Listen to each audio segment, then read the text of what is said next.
Hello everybody, MayMay here. Welcome back to my channel. First of all, I'm excited. I noticed this morning I have 500 subscribers. Yay! I can't believe it. I think I uploaded my very first video December 1st, 2016. So we are now April 6th, yeah, and 500 subscribers. Okay, there's some that have a lot more in, what are we, 12, like 16, 17 months, but I am excited. Thank you everybody for subscribing to my channel, especially the ones that subscribed the last couple of days, because I jumped from 486 to 500. So thanks. I really appreciate you all, and I love you all, and I wish I had more time that I could visit every channel every day, but I don't. I work, and usually most of my crafting time is in the weekend, and then I want to craft, because if I want to watch all the videos, there is not enough hours in the day. Anyways, I have a new punch board.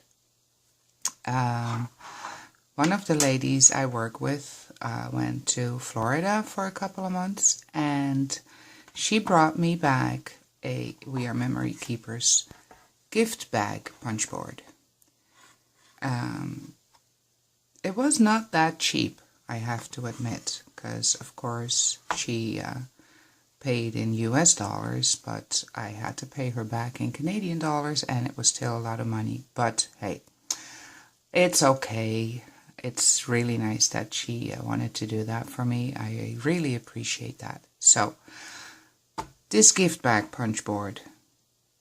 This morning I thought, you know what, I can do this. Let's give it a try.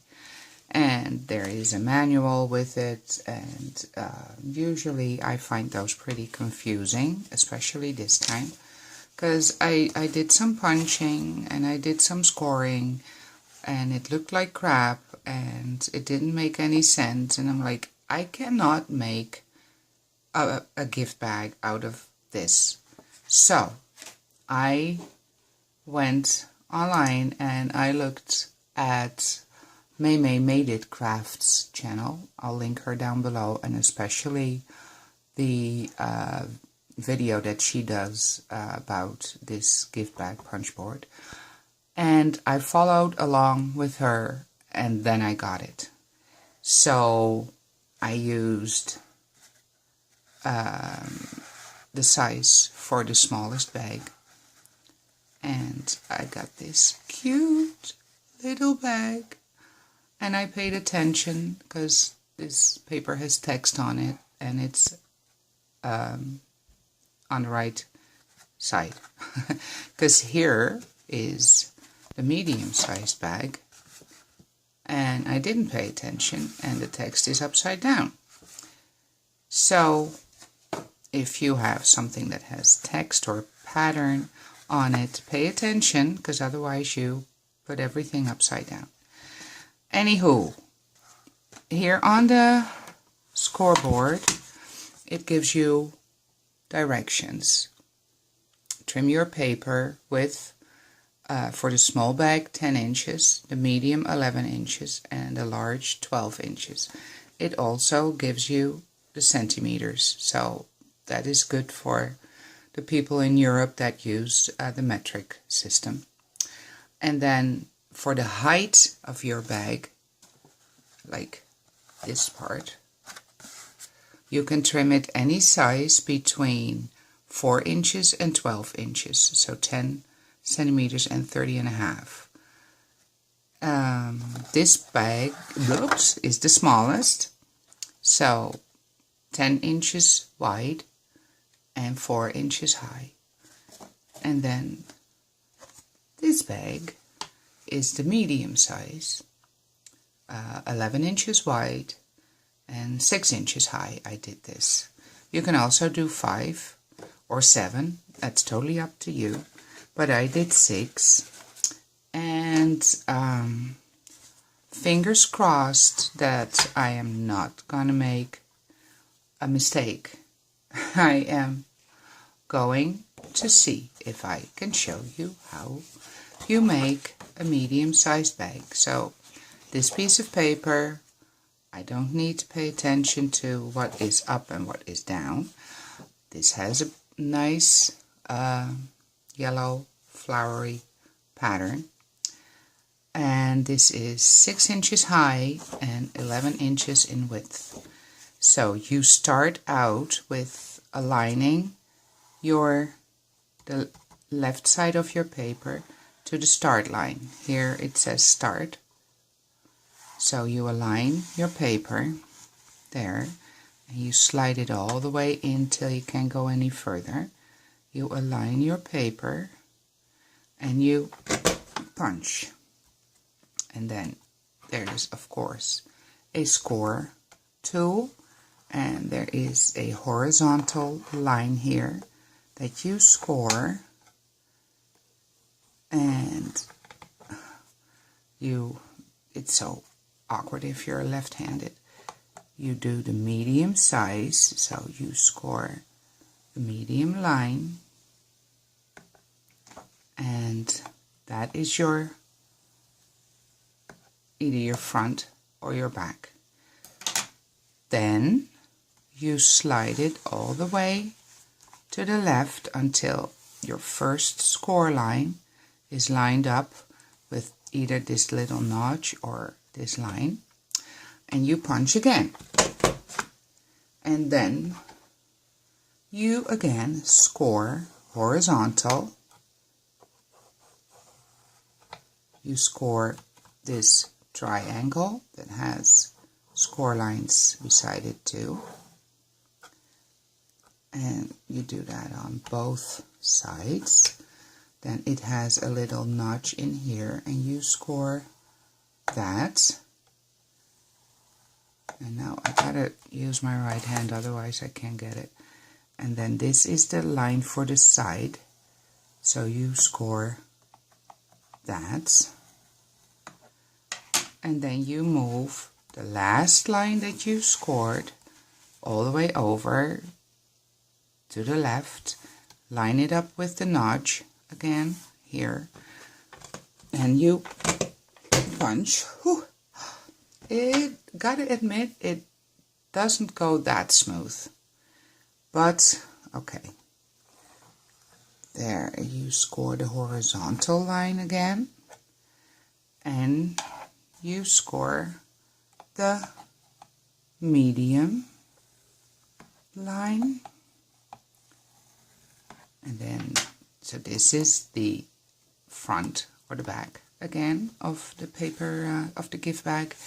You move it all over to the left side, line it up with the notch. Again, you punch. Ooh, man, that was heavy. And you score the horizontal. Sorry that my arm is in the way. It's what you get when you're left-handed. You do the triangle again. There must be an easier way to do that, but if you're on camera, it's always a little difficult. Then you do that side, and again you do this side. Come on. There. And again, you slide her all over to your score line, line it up, and do your last punch. There. You got one flap, 2, 3, 4, and we don't need this one, so we're going to cut this one off. I'm just going to fold it so I can see where I have to cut. There. And then you have to cut the edges off so it's a little easier to glue on the flap to the other side, there, and as you can see, here you have your fold lines. So these are the sides of the bag where you have the V or the triangle. And excuse me, it's easier to fold this first a little bit, and then that one too, and then here, this is the middle line for the sides. You fold that in a little, and I don't use my bone folder or the scoring tool.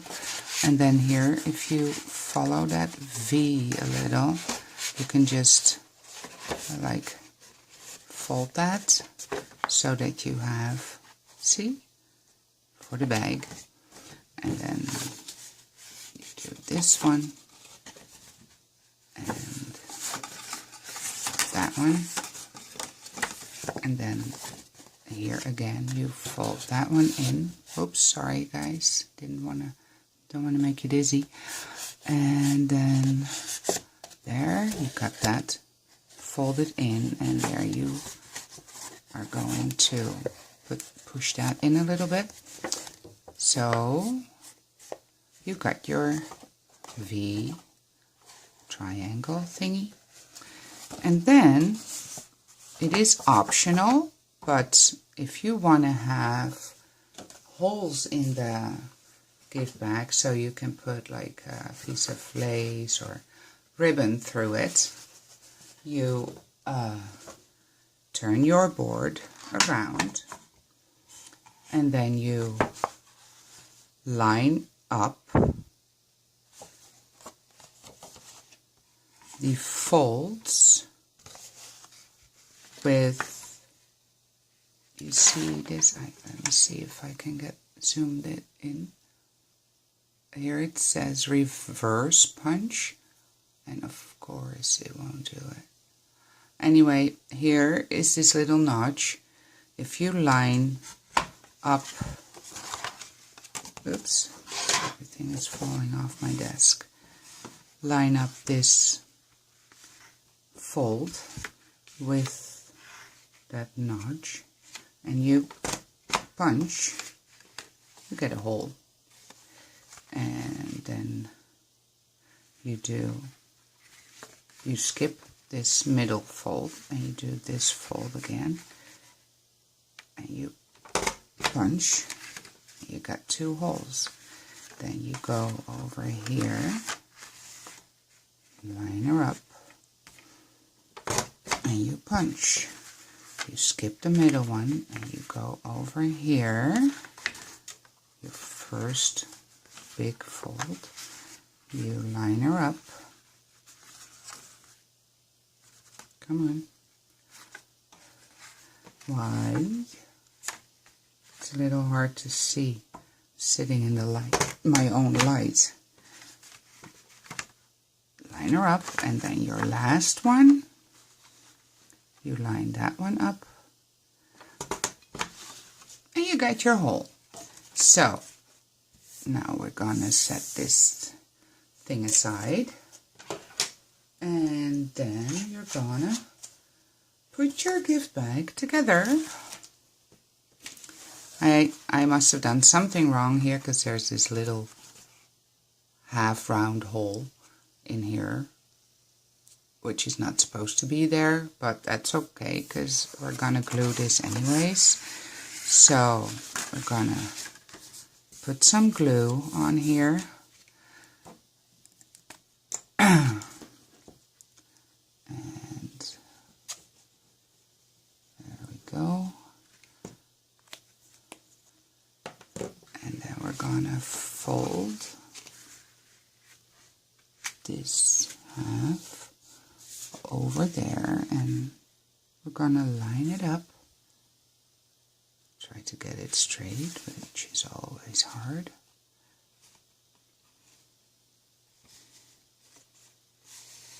And of course I always have too much glue on there, so Now my fingers are all sticky.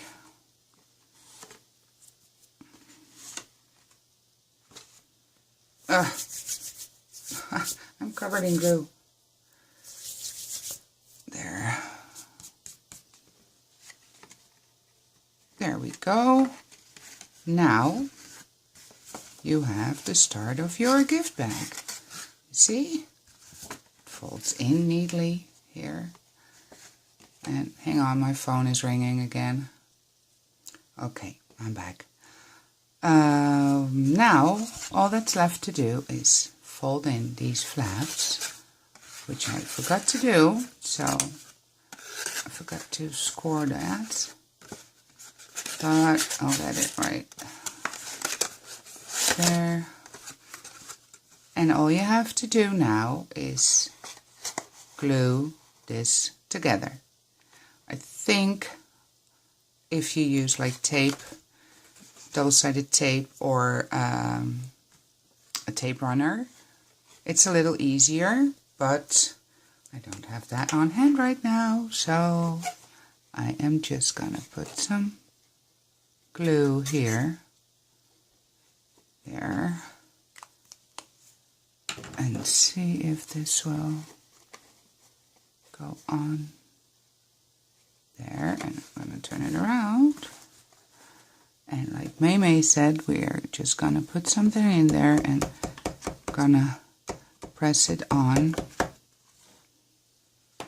And I'm just gonna leave it to dry, because this is not really working with me. There, push it a little bit. Oh. It's not cooperating, but you can see what it does. There you got your holes. This is not perfectly lined up, so I must have done something wrong, but you will be able to put some ribbon or twine, do I know? Yeah, stuff. Okay, I'm back. My video got cut off because I had reached my maximum recording time. Anywho, this had a chance to dry a little bit, so as you can see, the bottom is glued. Got our sides here. We have the V or triangle on both sides. This is not perfectly lined up, I can tell now. That's why these holes are not perfect, but I'll get better at it. It was only the third try, right? So again, you can put some ribbon or twine or thread, I still have this laying here, through the holes to tie it up, or you can fold it if you are not punching the holes. This paper is pretty thick, so it looks a little crappy, but you could put a paper clip on there. Looks cute, right? Or a clothespin, or you just leave it open with no holes in there. So that was kind of a review tutorial. What do I think of this? What do I think of it? This is not the easiest scoreboard, I find it. I have to admit, at first the envelope punch board wasn't so easy for me either, but once I figured it out, it worked fine. This one is tricky, because you really have to pay attention to the fact that first you punch the sides, the front and the back, and then you do the sides. And that is what I did not do in this first try. So, yeah, do you need it? Not sure. I'll see. I'm not sure if there is anything else I can do with this. I probably can. So I'll see if I can figure that out. And once I do, I'll let you know and I'll show you. So thanks for watching, and you all have a wonderful day. Bye.